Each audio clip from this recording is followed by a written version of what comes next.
Basically, our family was already a business family in undivided India. We had established ourselves as the cotton yarn kings of India. Literally, we set the price, we set the market trend. We had 40 branches all over India, and we had a roaring business going on over there. But before we got there, we also had the privilege of going bankrupt. My father was in the business of mirch and spices. And one day he comes home to the family and says, well, we've got a lot of mirch, you better start eating it. Because nobody were bugs. So you have to appreciate. You want to succeed, you must understand that failure is a fundamental part of learning.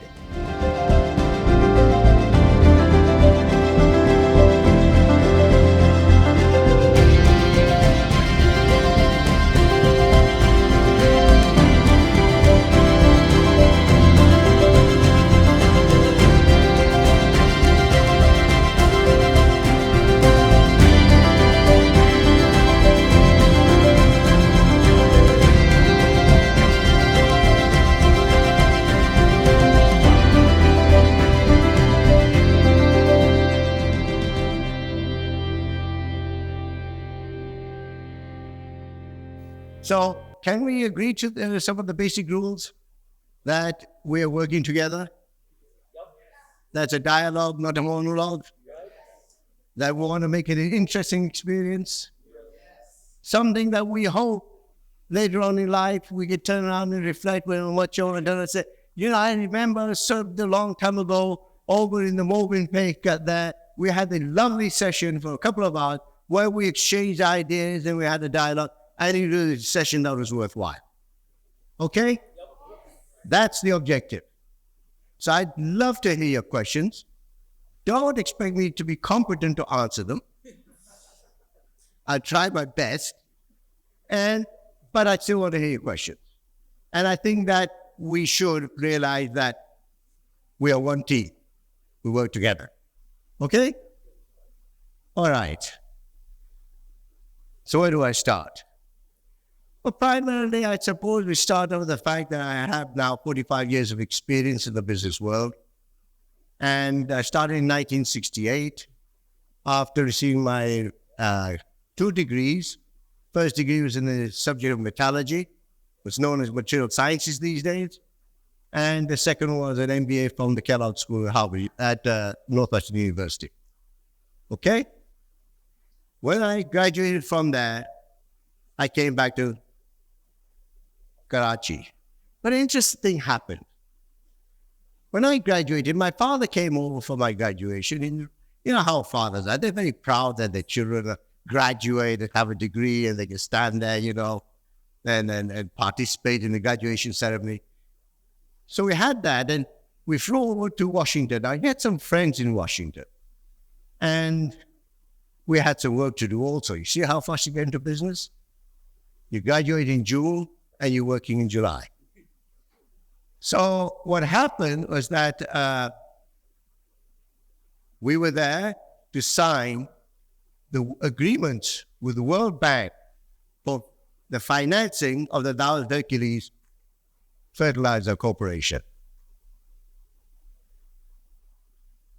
The project had started in 1967 when it's a fast, and this is how events take place. An American had visited Karachi, was staying at my uncle's, just as a friend. And while he was there for a couple of days, he had his daughter here. She'd come to Pakistan to have, get some experience about being abroad, etc. So they started talking, and one thing led to another. They said, why don't we put up a fertilizer factory? So he went back to his headquarters in Wilmington, and there was interest in that, interest on our side. We commissioned Bechtel Corporation, which is a major engineering company, to work out a feasibility report. They did that. We then negotiated. When I said we, basically for us, it was a new experience. To put up a major fertilizer project is not something that you do when you're a textile worker. You've got to know what you're doing. So Hercules took on the majority responsibility for that, and they negotiated all the various agreements, and they were, of course, negotiated agreements with the World Bank for financing the project. And the World Bank gave, for the first time in its history, a direct loan to a private sector party. They'd never done it before. And they gave it to the Dawood Hercules Chemicals, which was a loan of $32 million, at 6.25%. In addition to that, USAID invested. They gave $14 million. IFC took 10% of the equity. Hercules took 40, we took 40, and IT took 20, and we gave some to the public. And so the project was to be established. So the signing of those World Bank agreements was in July 1968. And that was my first job. So from graduation, I went straight there.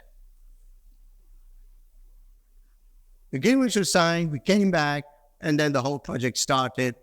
I was placed in head office here, Dawood Center, where I am today now. And this massive work started. Floor Corporation were our main EPC contractors, and we had Mitsui Tuatsu. It was a Mitsui Tuatsu process for the urea, and we had Kellogg for the ammonia. But the main contractor was Floor Corporation. So they drove the whole process. We had, of course, we always set up what's known as an owners group, which oversees the whole project. So the owners group was composed, of course, of Hercules and ourselves. We oversaw the whole project. The project was completed within time or within budget. So it's 1971, October, when we were supposed to start the project. And guess what happened? Yeah, war with India. And they came and they bombed the place. They actually shelled the project. The Americans took off. They went up to Afghanistan. Obviously, we wanted them out of there because after all, they're our responsibility. And one of the shells came and hit one part of the project. Not serious. But we got one shell which exploded, and we made that a decoration piece. So we got a lovely little, blown up shell, the canister, as a lovely decoration piece. So that was back in 1971. Of course, the project created a huge hype in Lahore. A massive project of this nature coming in, major investment. At that time, it was cutting-edge technology. The largest size you could get in urea processing was 1,000 tons a day, and this was 1,000 tons a day project. So it had its impact on society. Of course, we had changes taking place. You know that, don't you? 1968, who was in power? Ayub Khan. 1969? 1972? There you are. So this 3-year period was quite eventful. You had a lot of changes taking place. So Dawood Hercules started. But let me take you back a little bit on how we got there. How we got there is that basically our family was already a business family in undivided India. We had established ourselves as the cotton yarn kings of India. Literally, we set the price, we set the market trend. We had 40 branches all over India, and we had a roaring business going on over there. But before we got there, we also had the privilege of going bankrupt.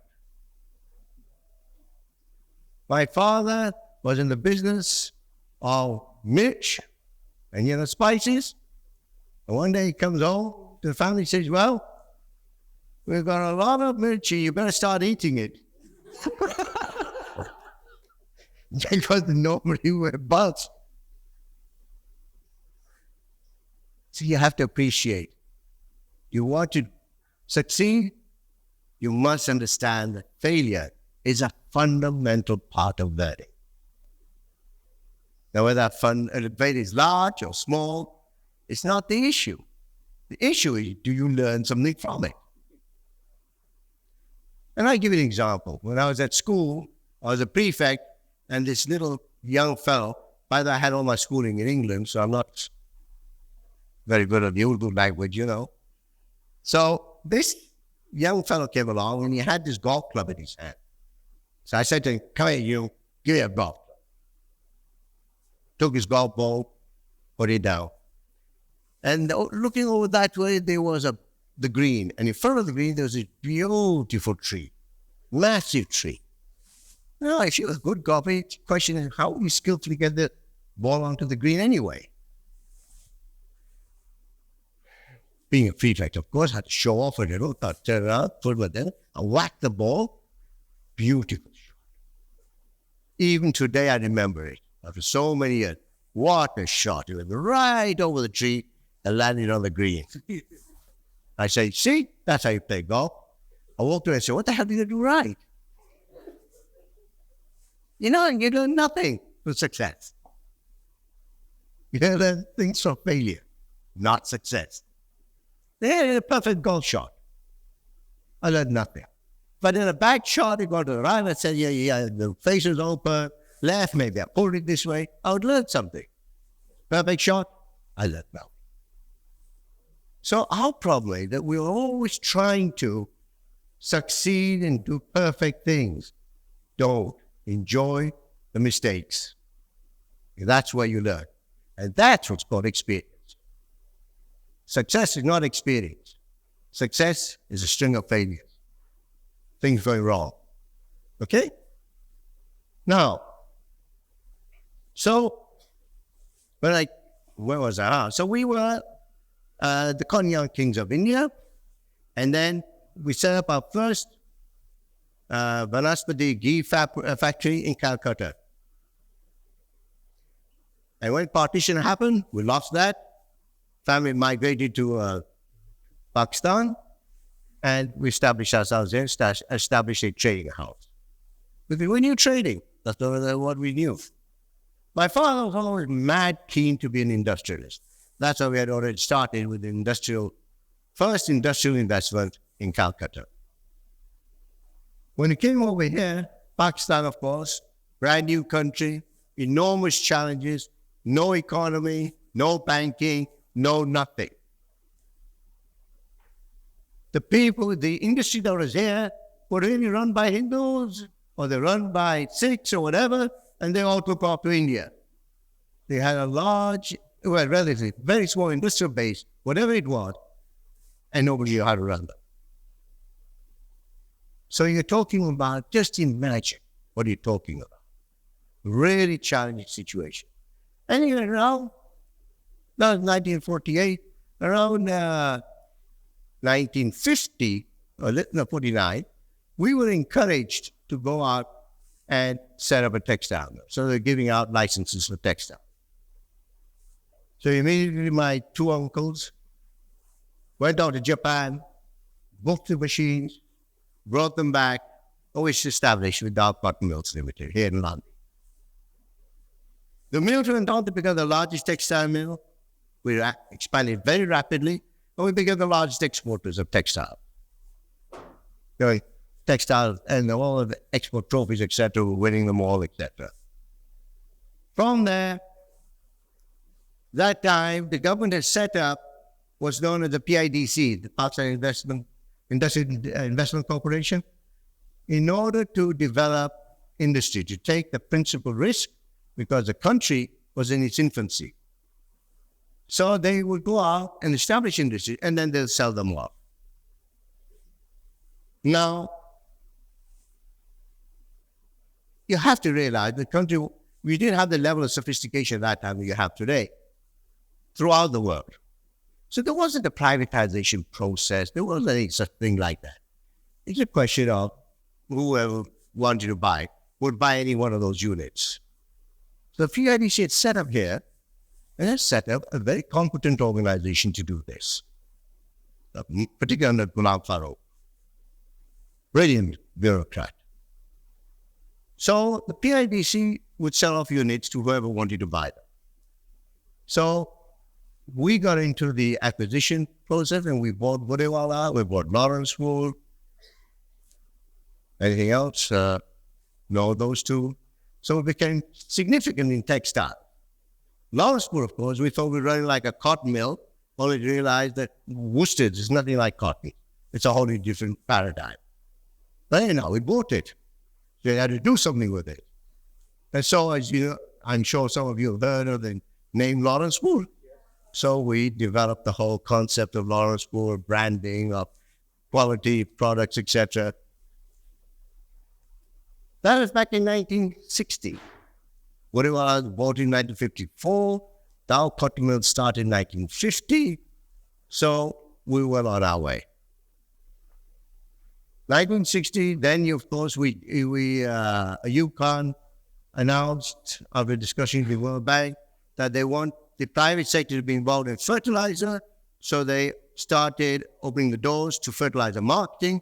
So were one of the parties who got involved with fertilizer marketing, and we started marketing of fertilizer long before we put up the project. Okay?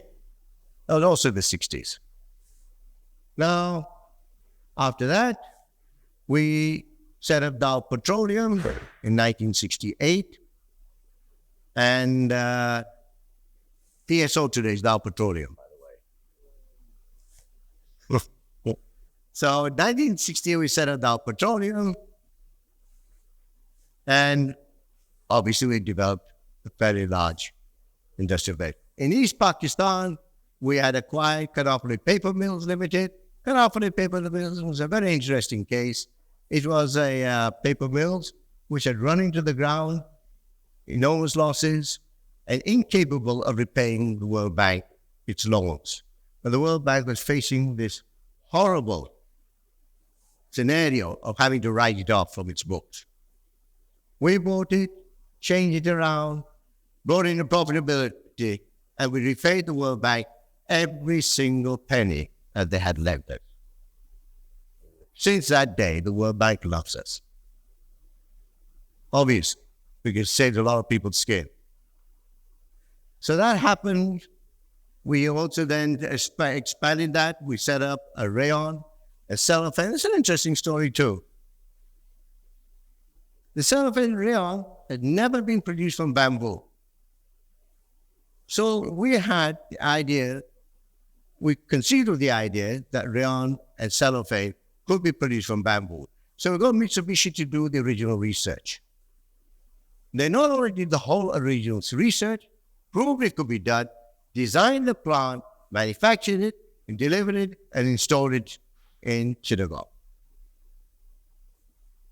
So we started producing rayon and cellophane also.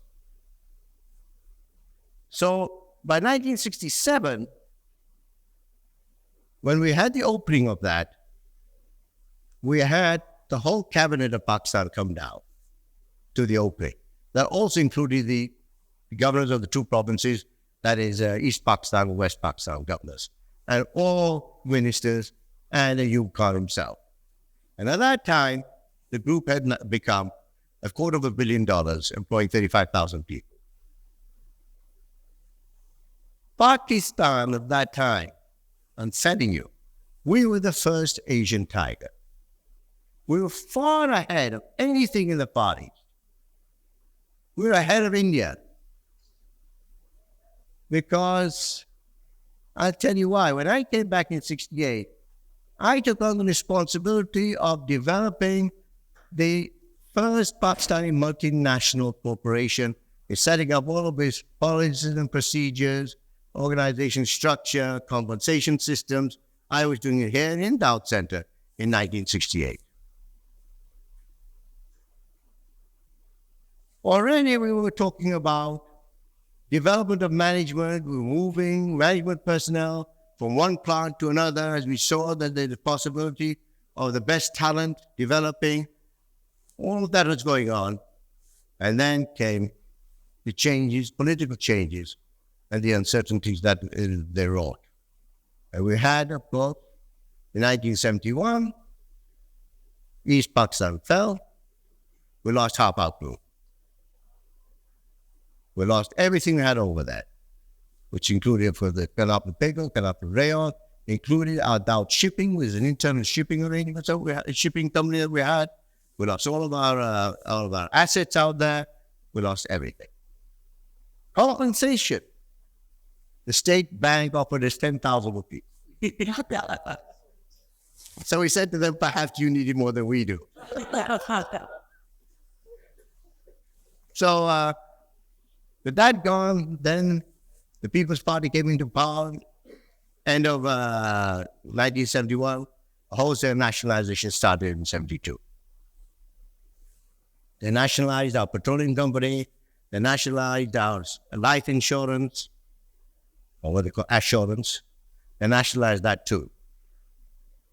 And we had its challenges. We had a very large family management structure. Half of it was in East Pakistan, half of it over here. We as a family had all decided right from the beginning that all of the next generation, each generation, succeeding generation, would go abroad for education. Most of us were MBAs who came back. One was a PhD also in chemical engineering. So we had actually got out of our way to ensure that the next generation would be prepared. When this took place, all of those people had to come back to West Pakistan. Fortunately, nobody was hurt. But we got off the last flight, and they made it just in time. So after that, there are no more flights from East Pakistan coming to the West.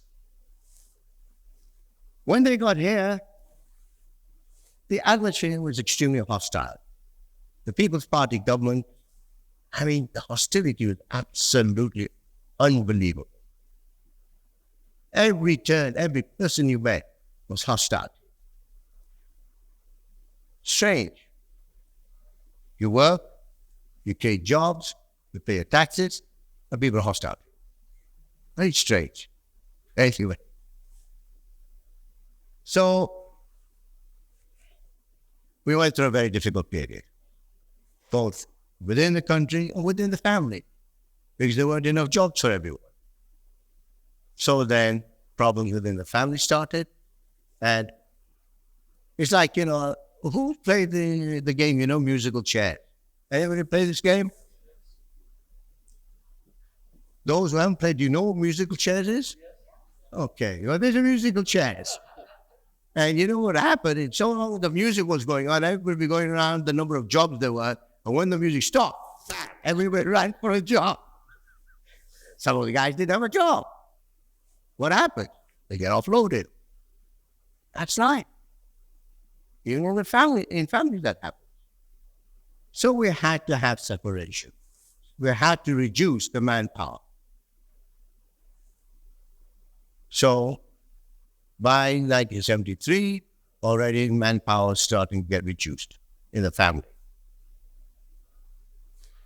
By 1973, we come up further to 1976 or so, can you believe this? That my father was able to convince Zulfikar Bhutto at that time to give us a new sanction for a fertilizer factory. Can you believe? The People's Party.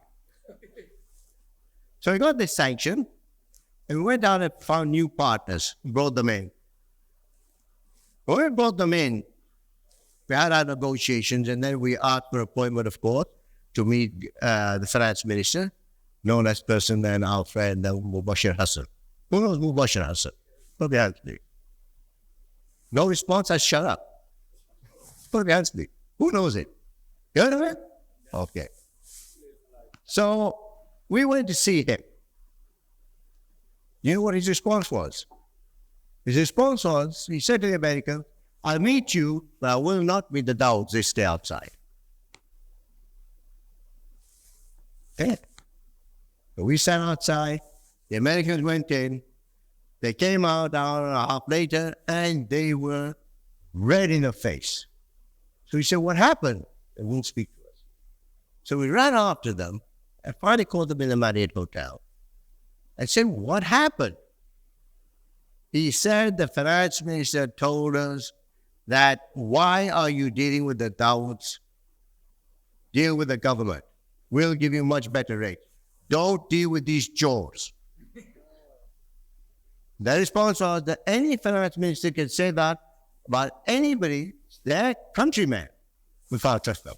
We're leaving. The fact of the matter disappeared. So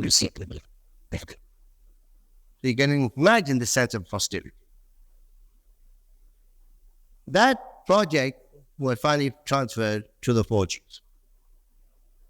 So we helped the 4Gs negotiate their agreement with Topso, and they successfully were able to successfully put up a plan. But really, that was our project. It doesn't matter. Country benefits. Mr. Bhutto lasted in 1977, and then we had, of course, a significant change. Who came in? The 90-day man. He said, I'll be out in 90 days, and 9 years later, he's still sitting around. So he came in. Biggest problem we had in Pakistan at that time is the fact that Pakistan was going through serious economic difficulties. Ghulam Ishaq was the appointed finance minister. He had immense credibility in Washington. He stabilized the economy. Fantastic. The mistake that was made is that Ghulam Ishaq is a bureaucrat. He knows how to stabilize an economy. He doesn't know how to grow it. They're two different personalities. Anyway, the interesting part was that in the middle of that, Najib Mufti, who used to be the production secretary, in those days, with all these taken over industries, there was a huge hype of how brilliantly they're being managed by the government, all the brilliant results they're bringing. Obviously, if every single policy is being turned around and rewritten to favor them, they're obviously going to perform. It doesn't take much sense to do that. And since the government owned those, so why not? So that's what was going on. And he had this huge affair to celebrate the success of the taken over industries. And he invited Ziaul Haq down there, and the whole cabinet came down, including Ghulam Ishaq. And Ghulam Ishaq gave a very interesting speech there. I've never forgotten it. I'm talking about the 80s now, huh? And he said in his speech, in 20 years, my ideas of nationalization have never changed. So I asked myself a question, was Zulfikar Bhutto the architect of nationalization, or was it Ghulam Ishaq Khan? If you look at Bhutto when he took over, the first picture of Bhutto in power, but while he was sitting there, is Ghulam Ishaq standing next to it. So I asked myself a question, who was the real architect of nationalization? The second observation from him will tell you who is the real architect. The second observation, the same speech was, never will the commanding heights of the economy ever be returned to the private sector.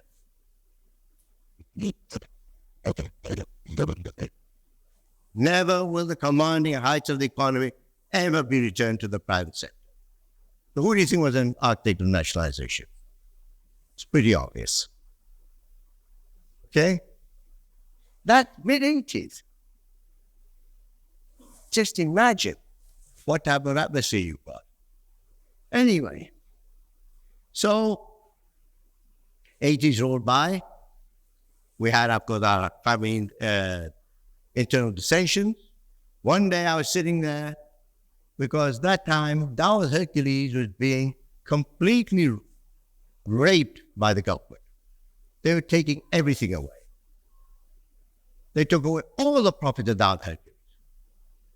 And they took it away because they didn't issue an order. They ordered it verbally that you will have a fixed rate of return, and anything beyond that will go to the government. And they didn't even give it to us in writing. So first of all, they said you get a 20% return, and then they unilaterally changed to 15%. That's all they gave us. 15% return. But the only company in the whole country who suffered that. So we had to struggle with that. We had to fight and go to the government. So my father and I went to the government once to talk to Mr. H.U. Babe, Secretary General of Finance. 8 years. Again in the 80s. While we're sitting there, we made our pleas and our presentation. Right at the end, my father turned around and said to Babe Saab, how many family truths right here? Our family is breaking up. So Babe Saab looks at it and says, ये तो बहुत अच्छी बात है. Government policy है आप लोग को तोड़. Can you imagine that the governments of the country can actually want a complete breakup of families and groups? And that's exactly what their policy was. He said so. I heard it about all the years. It's secondhand. We didn't get any justice given to us by General Zia. Never happened. And so, 1986, I think it was decided to decontrol fertilizer. Or then, then we were able to start performing and start developing.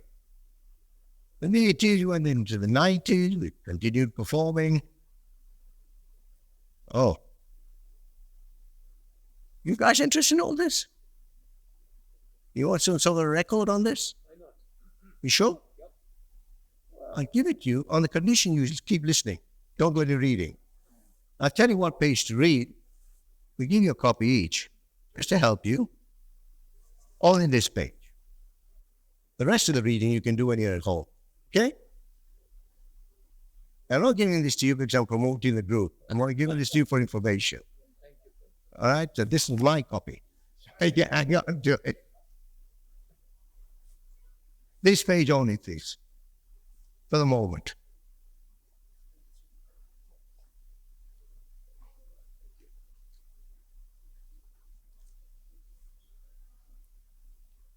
All right? We just go through the page. Start. Everybody on the right page? If I see somebody smiling too much, I'll think they're on the wrong page. Okay? All right, let's just go through this. So,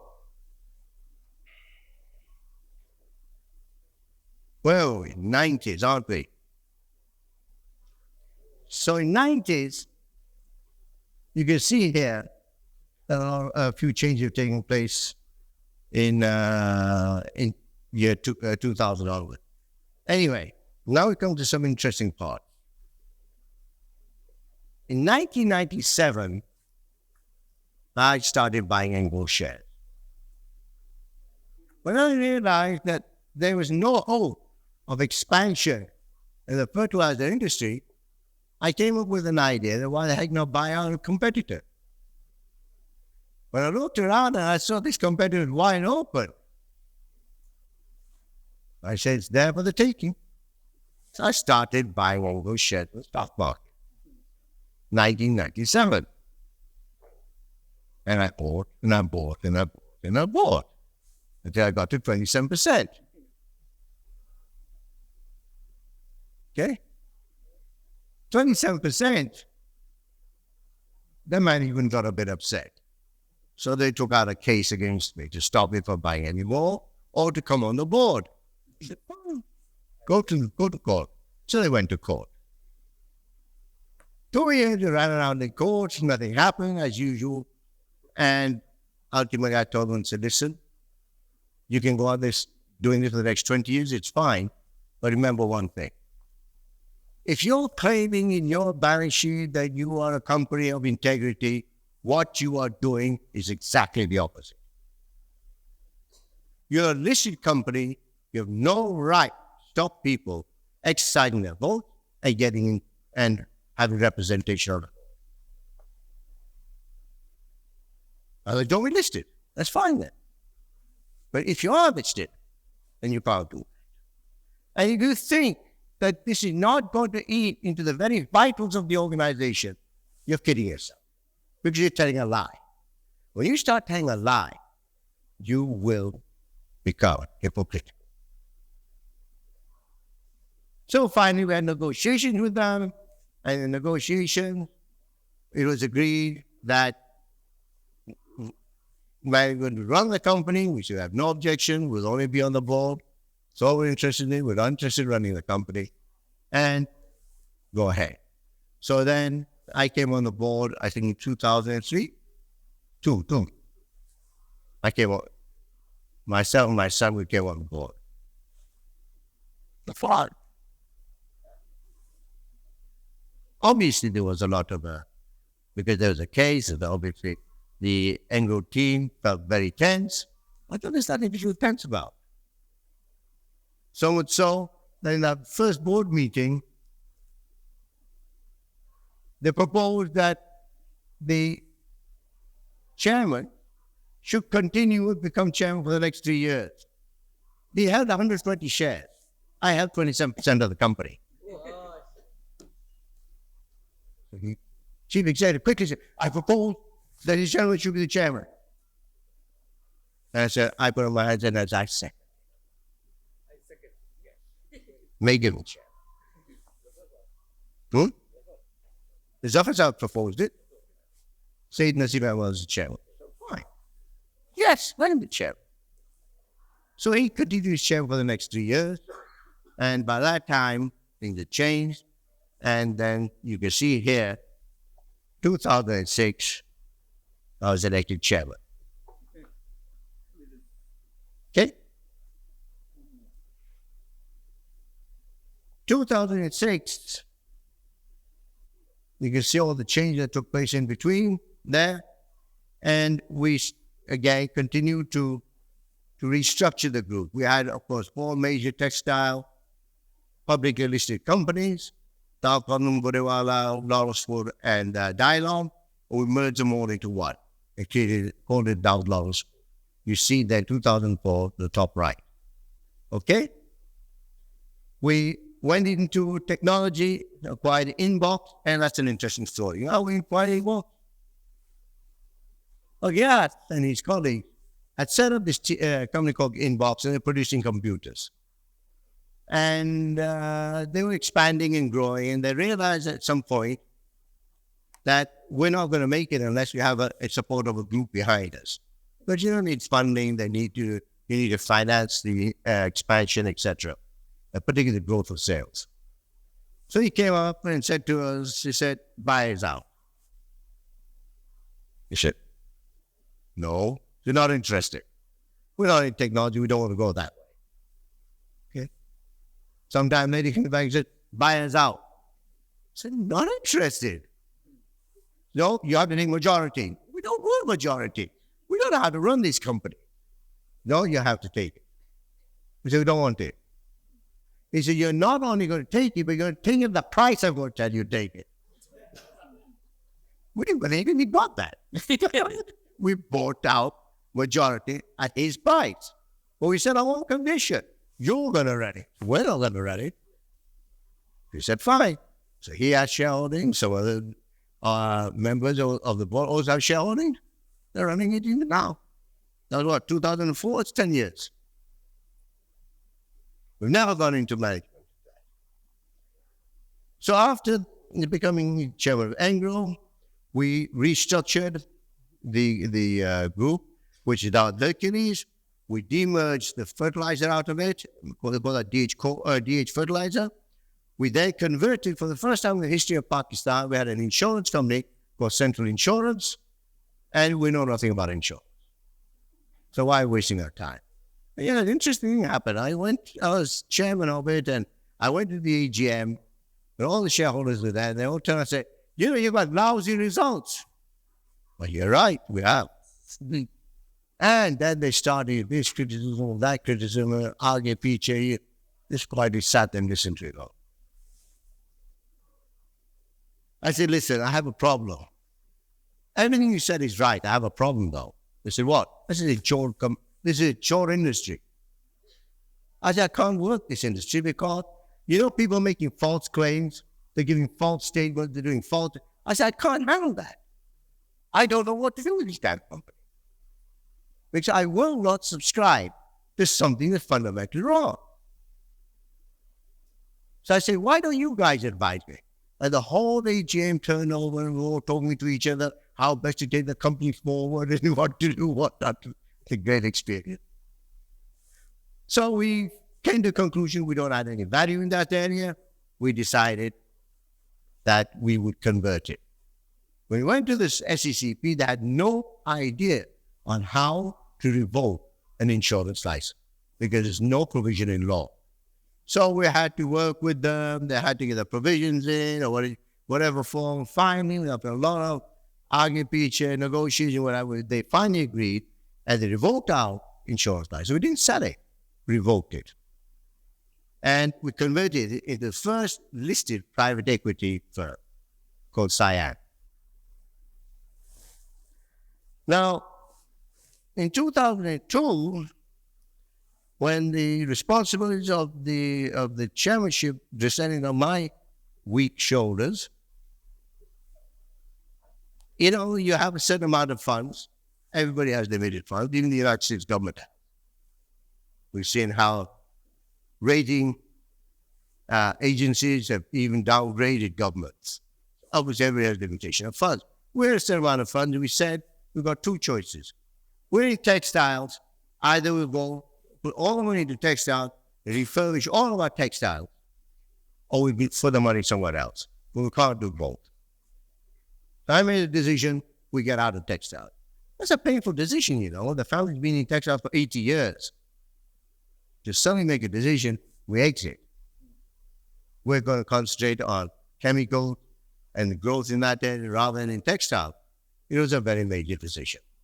So we've shut down Dow Cotton, we shut down Allahwala, we shut down Dialogue, and we shut down now Lawrence Food. But Lawrence Food is now a marketing company. So we continue the brand. We now concentrate on retail rather than manufacturing. Okay? So we're completely out of textiles. Although we're the most diversified group in textile. Nobody was in all fields, wool, cotton, and synthetic. We were right across the board. We're out of everything. And we instead concentrated on fertilizers. So in Engro, when we were there, we, under leadership of Asad Umar, we went in for 5 expansions all at the same time. We went for expansion of the fertilizer, which is an investment of over $1 billion. We set up the world's largest state-of-the-art single-train urea process. This was done by Pakistanis in Pakistan. It's a very complex project because we had the old fertilizer project there, and you had to integrate them. And that is an engineering feat in itself. To do the whole project with such fantastic control, such fantastic management, was absolute amazing achievement. So we completed the project, invested $1 billion, and at the same time, we expanded our polymer. We backward integrated. We went in for expansion of our Engro Bopac, which is a terminal, the chemical terminal. We also invested in, that's 3, before that was foods, 4, and then I think we went to rice, 5. All at the same time. Ladies and gentlemen, don't be nuts. Never do 5. Do what? Don't do 5. So there we were. And the whole nature of English changed naturally. We see its growth path. It is what it was or what it is now. There's nothing left, except that's history. So we did all those expansions, completed, and just as we completed, we came under some pretty heavy weather. The government refused to honor its gas supply agreement. So there's a brand new plant there with $1 billion investment, but the government won't give you the gas for it. They want another contract. Just sorry. Now, I know, but because it's all being recorded, I'm going to be a little careful. I won't tell you why, but you can guess why. And I refuse. I said, I'm sorry, we don't do those things. They say, the consequences. Of course, I will sell the consequences. And I said, we don't do those things. Sorry. So we suffered 3.5 years. Can you imagine when a brand new fertilizer factory of that size gets gas for 9% of the year? Just 9%. And we had to suffer that. And obviously that led us to the situation where they had to restructure the loan. So we had that challenge. We successfully restructured it. And we have constantly worked with the government. And now they have agreed to honoring the gas contract, which was decided last month.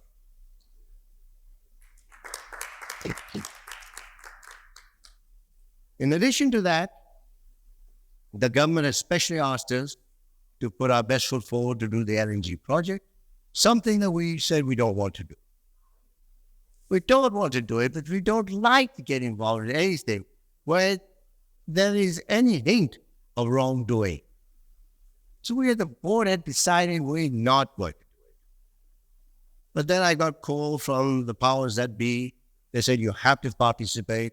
We don't want this bid to be a bid by one party only. There has to be competition. So we want you to compete. And what do I say? I said, okay. So the board then had to reverse its decision. We participated and actually won because we are the ones who have the capacity and the capability to perform. What is that? We have everything lined up for LNG. Everything's lined up. We've been ready for years. We're the only one who, the day that the agreement is signed, we could have the LNG in operation, delivering gas in 11 months. Anybody else will take 2.5 to 3 years. Only ones that can do it in 11 months. Guaranteed. Now, where can there be competition? There can't be. If you sign with somebody else, it's going to take 2.5, 3 years. You sign with these guys that do it in 11 months. Obviously, the government's got a crisis on its hands. It wants to get the gas in so that it can alleviate the problems of the people. So we obviously got the LNG contract.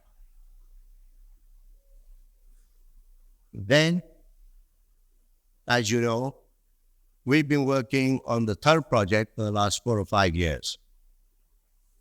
We got the block, we're slowly developing it with the international consultants in.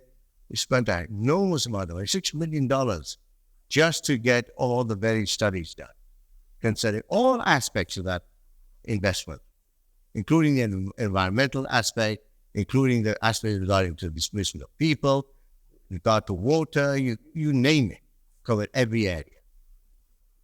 And we set up this company called Sindh Coal Mining Corporation, or for short we call it SECMEC. The SECMEC is a joint venture with the government of Sindh. They have 40%, we had 60%. But we knew that this project, because it's coal, it would not get financing unless there was a government guarantee. So we asked the government, would you please give a guarantee so we can get people to take interest in financing the project? So they agreed, and Asif Zardari, through Raja Parvez Ashraf, gave that on the condition that the SECMEC had to be majority government owned. So we said, fine. We gave them 11%. We reduced our holding to 49%. Sindh government's 51%. Now it's majority owned by the government. And now those guarantees can be become effective. And as you saw on the 31st of January, the unique event, unique in the sense that the heads of the two most important political parties had the sagacity to get together, come all the way over to Tar in order to break ground for the project. To me, that's far more important than breaking ground of the project because it shows political maturity. It shows finally Pakistan coming to the stage where national issues can take precedence over personal differences. And I think it's a fantastic achievement. I had the privilege, of course, of traveling with the Prime Minister and with Mr. Zardari, and I must say, extremely positive attitude from both sides. Fantastic. And the other thing about her is that her is a game changer. It's as important as the Tarbela Dam. It's as important as the finding of Sui gas. It is that important. The area that we've got is called Block 2. It is 79.6 square kilometers. It has within it 2 billion tons of coal. It is 1% of Tar. Just 1%. And Tar is an amazing deposit. It's the only deposit in the whole world where 175 billion tons of coal is all within one area. Usually it's spread all over. It's all concentrated. First class lignite coal. We know it. Because we've done all the studies. 2 billion tons of coal. So the project that we've got is to set up a mining operation to produce 3.5 million tons of coal a year to feed 600 megawatts of power generation. And both have to go at the same time because you need a major offtake to make the mining operation successful. So they have to both at the same time. Investment level is $1.6 billion, 75% debt, 25% equity, $400 million worth of equity, which will require $150 million from each from the two sponsors, the Sindh government and Anglo, and $100 million that has to be raised otherwise. So that's how the project is being structured. We had that privilege before. When I was when I graduated, we were signing the World Bank agreements. At that time, Sri Northern had approached the World Bank for a loan of $12 billion to expand its network. And the World Bank said at that time, unless you have a major off-taker, the answer is no. That major off-taker was now Hercules Chemicals Limited. And the two agreements were signed on the same day at the same time. Sri Northern's agreement and our agreement. The same thing we repeated 40 odd years later. It's amazing. Here, we felt we're doing exactly the same way again. So it's a very, very important project from a national point of view because otherwise the countries will be perpetually saddled with having to import molecules, which are paying hard dollars. China is ours. You don't have to pay anybody hard dollars to pay rupees. And this can really bring about energy security of the nation. The capacity of the block, 5,000 megawatts, can provide enough coal to generate 5,000 megawatts for 50 years. But that tells you that's 1%. So you get an idea how important this whole project is. We went there, there's nothing there. It's the boonies. There's absolute nothing there. And you're going to be transforming that into vibrant community gardening as we start to make all the investments and start to develop a coal. So is there anything there? Huh? Oh, okay. Oh, so we're on this journey. You see here, 2012, we acquired the largest shareholding in HUBCO. International Power is investing. The credit goes to my son, Hussain Dawood, We negotiated the whole thing, brought it to the table, convinced the board, we invested in it, and now Upco can play a make a significant contribution to alleviating our energy crisis. It's a fantastic location. It can be done. Upco produces more than 10% total electrical supply of the country. So we've got a little bit of energy issues. Okay. Is that anything then? No? I have permission to close. Q&A. Oh, all right. Well, I was supposed to become the Pakistan member in the Commonwealth Development Corporation in London. I was in London. I got a call from Sadar at that time. We're talking about 1999. He said, we're nominating you as a member. Is that all right? I said, fine. 98. I said, fine. Well, I came back. Nobody said anything. I forgot about it. They were. I find out that late Shop Willis has been nominated. I said, very good. You've got a very good person. I'm glad he's nominated. It's fine with me. So when I was sitting in my office in Lahore, I get a call from Mr. Sagdat saying, we want to nominate you as chairman of the Pakistan Poverty Alleviation Fund. I said, sir, that's how do you know who you're talking to? I don't know the first thing about poverty. He said, no, we want you to be the chairman. Okay. That was 1999. I became chairman, February 15, 1999. I'm still chairman. The important thing is that we set up a first-class, high-integrity organization. We will not allow wrongdoings anytime. It's an amazing corporation. Do you know it's 100% government-owned, 100% private sector run? We make all the decisions of the board. Nothing is referred to the government. Nothing. Except when we changed the chief executive, the first chief executive retired after 10 years. That was the only time I had to go to the government and say, you're the owner. We've selected someone. Do you have your approval? That's the only time I went to the government.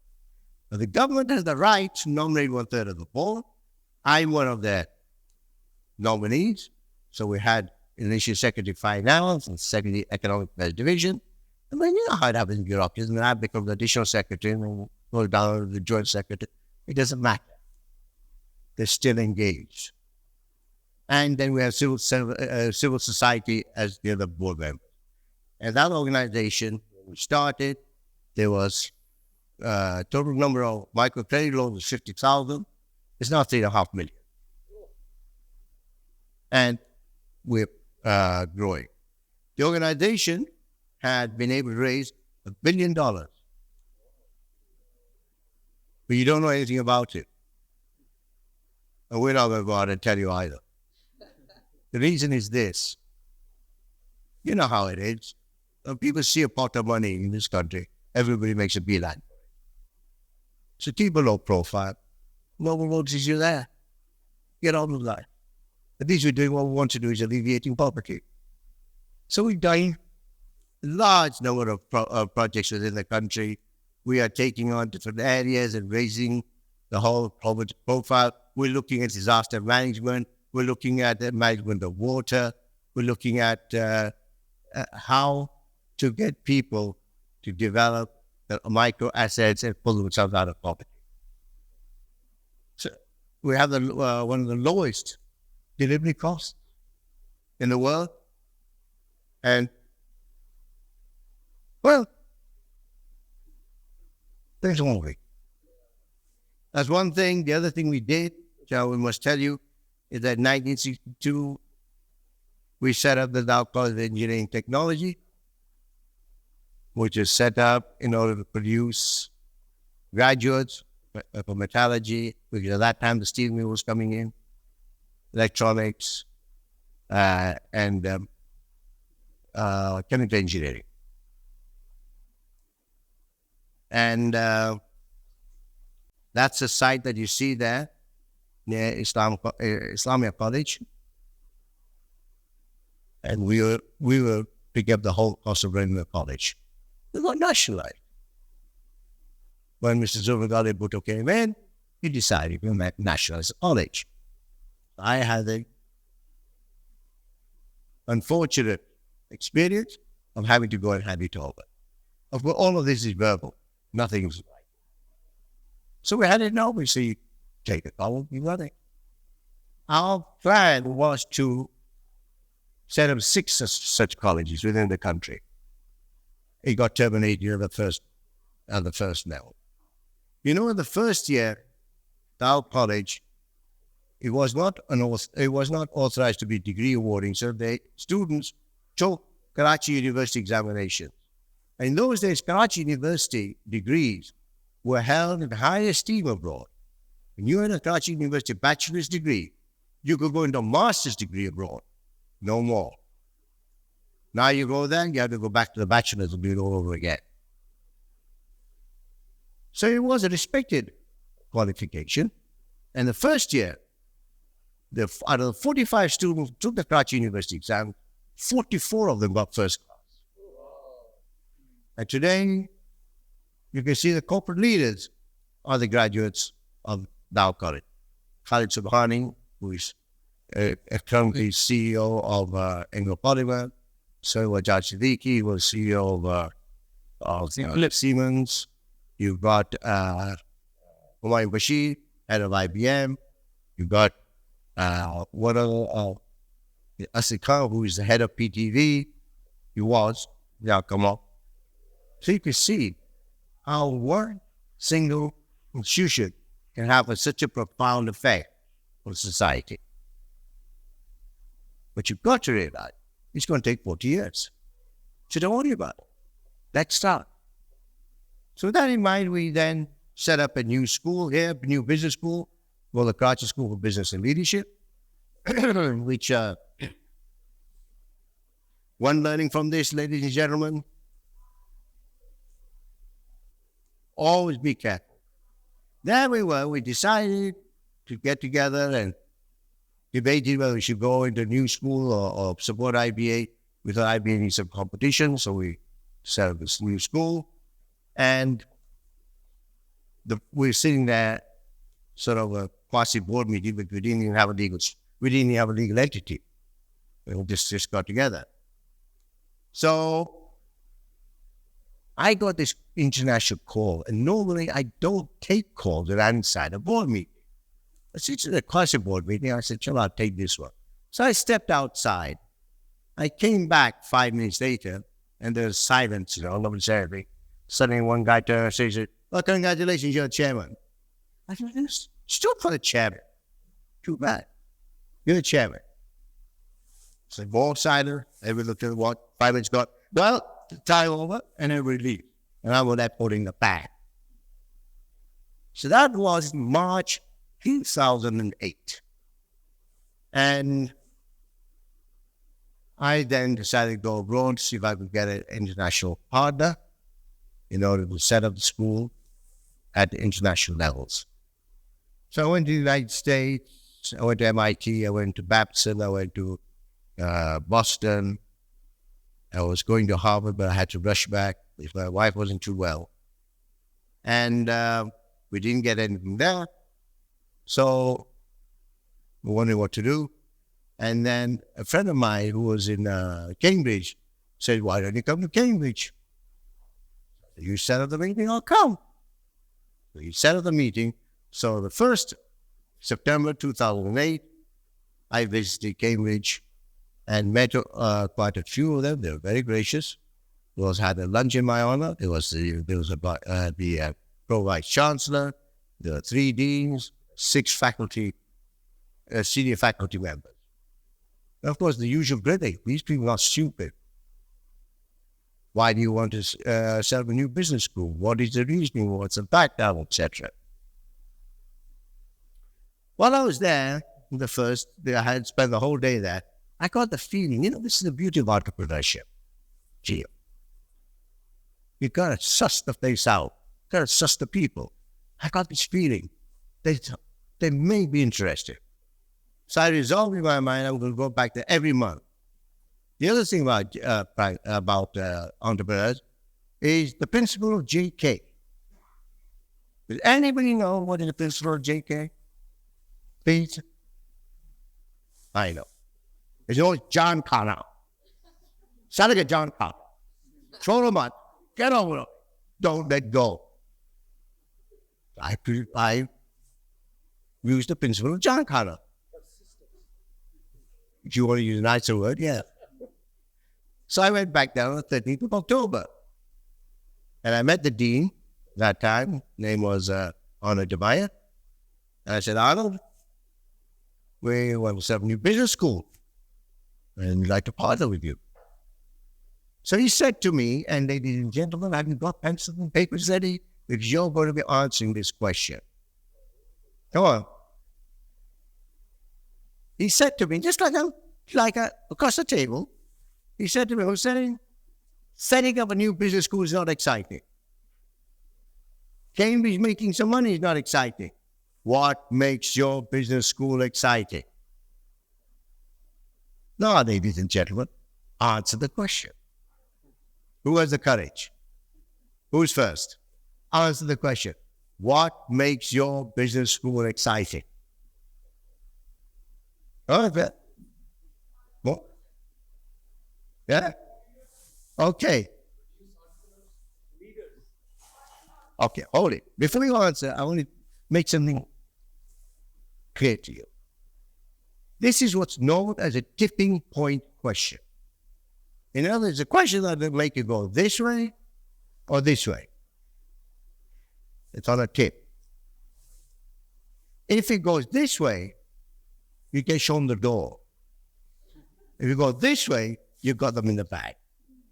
So it's a very simple, but a very risky question. Now think about an answer. Yes.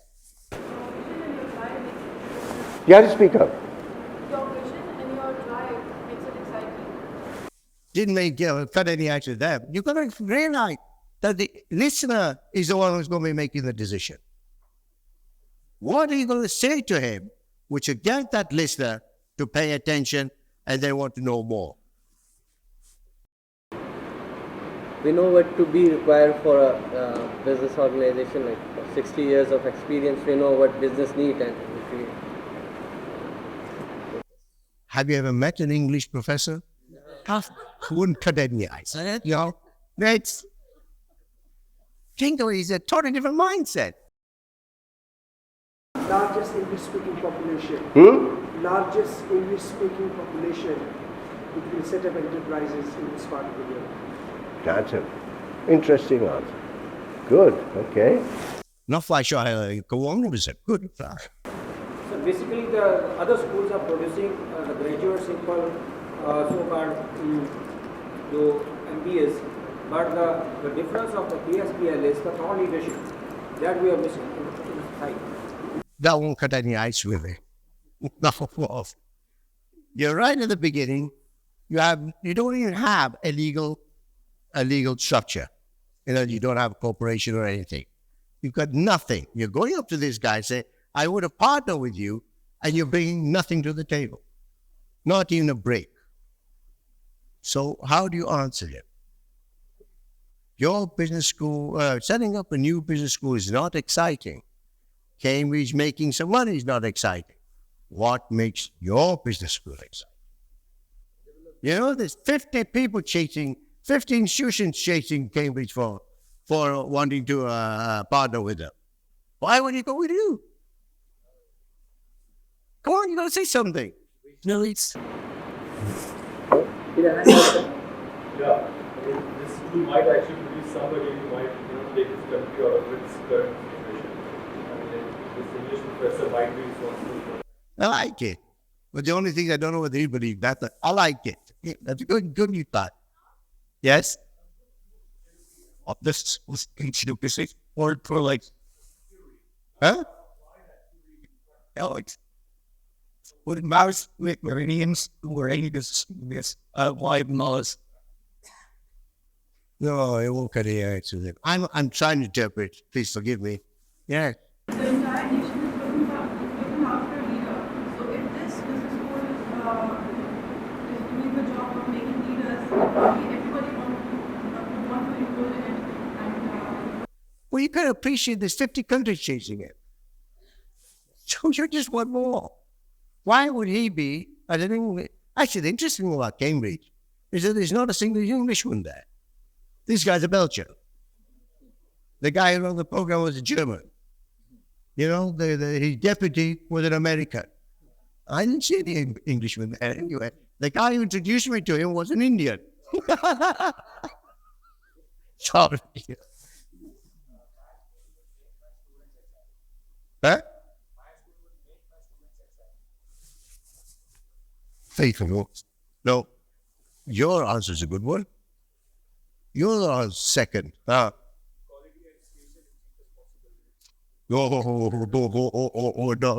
no, please forget. You go to school where they train you to think outside the box and helps you answer that very question if you also Sorry? the school that basically trains you to think outside the box and actually answer this question which we also. I like that. That's good. Okay. You know what the answer was? What was the answer?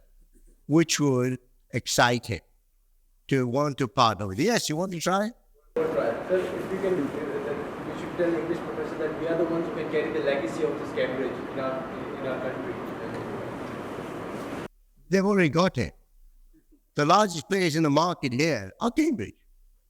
So, and at the business school dean, he's not interested in that because that's O level and A level.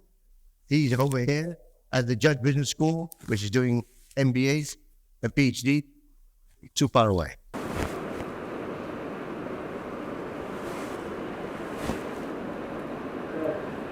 This is where you will get the faculty. Your next Cambridge faculty will come from. All right. The most exciting thing about my business school will be to create ruthless, innovative business ideas in one institution. Well, you can get that. Overlap the challenges of next century. If you go with that rule, maybe you should go to a jail. Shit, there are a lot of ruthless guys there. No? So you want to know? Yep. All right, who's going to pay me? Remember, I think our business. there's no free lunches in life. Come on. Who's putting money on the table? Who will put the money on the table for the answer? Come on. Anybody? Anybody pay me? We can't pay you. Sorry. You are very costly. Did I ever say how much? You're making assumptions.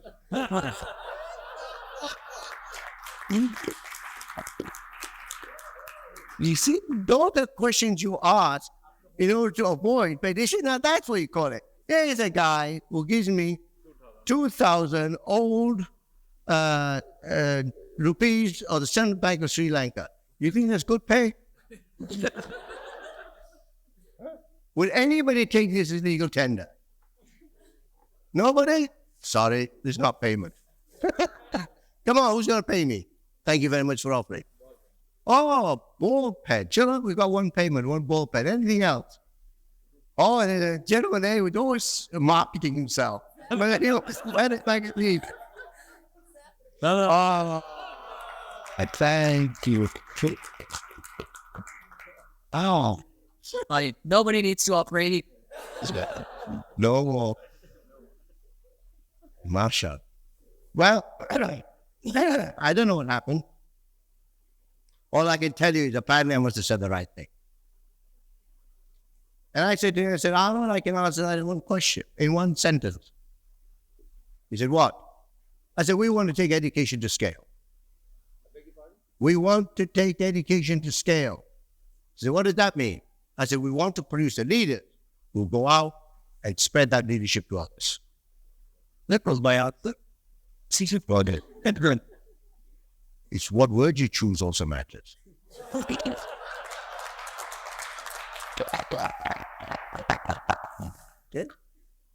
So I apparently liked it. So we started spend the day discussing this further. And then that was on the 13th of October. I said I'm going to come back again. Went back again on the 21st of November. And then we went back again on the 18th and 19th of December, so 2008. And on January the 6th, 2009, the Deputy Dean came to Karachi. And we had a function at the Sin Club. He gave his speech there. February the 9th, 2009, we went over there to sign an MOU with Cambridge. Now, ladies and gentlemen, an MOU is no value. Just remember that. Cambridge's walls are like wallpaper of MOUs. What matters is the agreement, not the MOU. I am amazed that this one individual, Ahmed Damaya, was able to move 700 Cambridge professors and faculty members to all come to the conclusion to execute an agreement with the Karachi School for Business and Leadership. 700. You have no idea how complicated the decision-making structure is in Cambridge. But every faculty member has a right to express his opinion. I don't know how the heck he did it. But by April the 4th, we not only negotiated an agreement, but got it approved by Cambridge. On April 4th, he himself came over here, and we signed the agreement here at the Pearl Continental. Salim Raza was our chief guest. He was stayed by governor at that time. On April 4th, 2009. By the way, we only have a legal entity. We had nothing else. That is, had that much confidence that they signed the agreement. Thereafter, you needed money. And you've already seen how difficult it is to get money even here. All I got was a flower. Didn't get the money. I thought you guys would be happy to give me a lot of money, so I could give it to the school. I was rubbish now. Anyway, so raising the money is not easy. So I had to run around trying to raise money, etc. And finally, cut a long story short, we started we have a school for girls, called the Dar Public School for Girls, and we got 1,700 girls there. And we have this piece of property. I said, my daughter's running around. I said, can you please, we are building a new building, move your children where they are now, what you call the pre-primary children, to the new facility, and give us the old one so to build a school there. But all of that had to be done before the next academic year. It was a mad rush. So we started construction on a completely brownfield site, greenfield site. It was the 1st of March, 2011. And we completed the campus in all respects, everything internal, the works, by 31st of August, 2012. 112,000 square feet covered area. Everything was done. We had the best architects in the world. He's a friend of mine, William McDonough. Come and see the building. It speaks for itself. I don't have to tell you.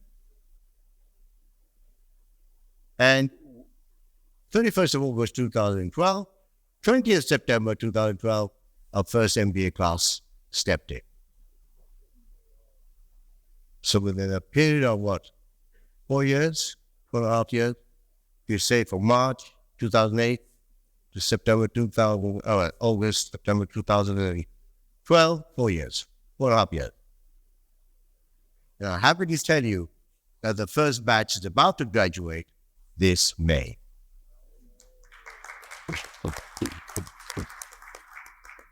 So, You're all invited to come and visit the school sometime.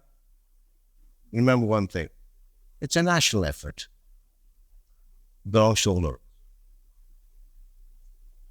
Let's make it our school. Okay, ladies and gentlemen, I think you've heard me enough. You must be tired out. Let's do this going on. So now it is your turn to take even action against me. Questions at all? Why the arts people go out here what this way? I'll be just I'm check people. Judging people is probably one of the most difficult challenges you have. Because you're seeing the individual, you may see them multiple times, but you're seeing the individual in short bursts of 1 hour, 1.5 hours, or whatever. And even if you take an individual who's 24 years old, you're compressing the development of the individual over 24 years and try to understand in 1 hour. That's a challenge. If they're older, then of course the challenge is even greater. So judging people is very difficult. I have found that perhaps one of the ways to select right people is, first of all, to let them understand what you stand for. Because if you don't have the same values, it is better not to get together. Okay? So that's important, because that individual is going to perform in that environment. And that environment is there. It's based on certain corporate ethos. That corporate ethos is a reflection of the values of the organization, what it stands for. So the individual doesn't identify with that, you don't want him, because he or she will be misfit. But if you feel that that person comes through that, then you have to go into a more intensive program where you have to question it. And usually what we do is get more than one individual doing it to reduce the risk of having a person enter and they're not fitting in and leaving.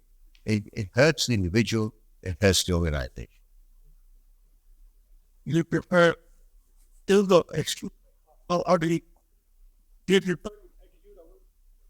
No, you see, that those are two different things. The values are something that's inherent in you. But if you only have values and no skills, you're not much use. You have to have skills. Always you're trying to match skill against the job. Because what you want is that that individual, when he comes in, has the best chance of succeeding, of contributing, of achieving. So then you're in building the individual by his performance, or her performance, rather than trying to put them in the job where they work out the weaknesses. So you want to know the individual. You've also got to realize that people change with time. And so you've got to keep that engagement going. without and up there and that what is how they want? Sure. If I pick You have to start out every again. if I need pictures from before, this is what I get. You enter into expect high barriers with lots of value. You went into futuristic enterprises. So that was a strength. This is how you evolve the businesses. But there's also one thing missing, and that's evolution of enterprises. Like they go from this place to over a long period of time. Was it your lower tolerance threshold or more than what was that? Well, what you're really saying is that there are two ways of growing. One is organic and the other inorganic. Inorganic is when you're going for acquisitions or you're going for mergers or whatever. And then there's the organic. And both of them require an enormous amount of time. Most of the mergers and acquisitions that fail, they fail because of the clash of corporate culture. So if you're acquiring, you may acquire certain assets and turnover and all of that going on, but you're also acquiring a totally different organizational ethos. which is at variance with the one that you got. Now in question, how do you merge them together so they'll become one? And that takes years. So when you look at that, you put a lot of time and energy into doing that. And I can assure you that it consumes an enormous amount of creative energy of the corporation in doing that. If you're going organic, well, organic is there, but then you're bringing in people from the outside. Like when we went to Invenco Food, we never had a food man on board. It was a whole new greenfield initiative. So you had to go out and find people and then systematically build up an organization and then weed them together so that they perform. So there are two ways, but they're both challenging. He's in charge. But you have to stand up so everybody can hear. Two questions not allowed. One. Okay, you ask two questions. I have the option to answer one, and one after everybody else's. One. That. Huh? In the deal. Then at the time of the fall, I got a lot of friends to read about the day. And then again, do nationalization and all that. So, despite all these stages of development, what is it? I mean, are you investigation on a wall, or what is it you don't not like many others at? Is it like then my second question, we started off at the, learning from mistakes and failures. Looking back, and you may say a few night decisions. Looking back, is there a decision you think you should have made differently with hindsight experience? Good question. Okay. First question you said, with all the vicissitudes that you've gone through, why are you still hanging around here? Fair enough. It's a very good question. Prime Minister Badawi of Malaysia came here, and he brought a team with him, team of business people. So we engaged with them, and one of the team members said to me, I want to have a coffee with you. Now, he was a Malaysian who looked more like us, like a man from the subcontinent, rather than the Malaysian, Malaysia. So I said, fine, I'll have a coffee with you. So I sat down with him in the Marriott, and he said, I want to learn one thing from you. He said, you guys are survivors. How do you do it? Well, the coffee wasn't long enough to tell it. You're asking the same question. Do we have a coffee that's long enough? It's strange. I suppose what makes you hang in there, I suppose is your affiliation with the nation. With your country. You must realize in life, you never get what you deserve. That never happens. Yes? You've got to realize that every time you go through one of these downs and come up, you come out stronger. You come out a little bit more experienced. And I'll be honest with you, it's a lot of things that people don't realize. It is that people call it luck plays a very large part. Well, nice and easy way to use a four-letter word called luck. I don't mind that, but I think it's a little bit more deeper than that. You see, your ability to succeed is directly proportional to the environment within which you're working. If you are at odds with that environment, you cannot succeed. And the outstanding example of that, my father was a brilliant entrepreneur. His capacity to work, his intellectual capacity, his passion, energy, his drive, courage. He had everything going for it. But his time period was the 50s, it was the 60s. That same individual, in my opinion, would totally fail today. Yet you can apply the same principles today, but it's a different environment. So you have to realize environment plays a large part. Okay? And ladies and gentlemen, when you go around and you see an aquarium and you see the fish in there, just imagine that that aquarium is a fish's only world. That is the environment which it exists. Isn't that a horrible feeling? You're trapped in that body of water. You can't do anything else. But ladies and gentlemen, let me engage you. You're trapped too. It's called Earth. You're not going to the moon. So this is your aquarium. And this is the environment within which you have to work.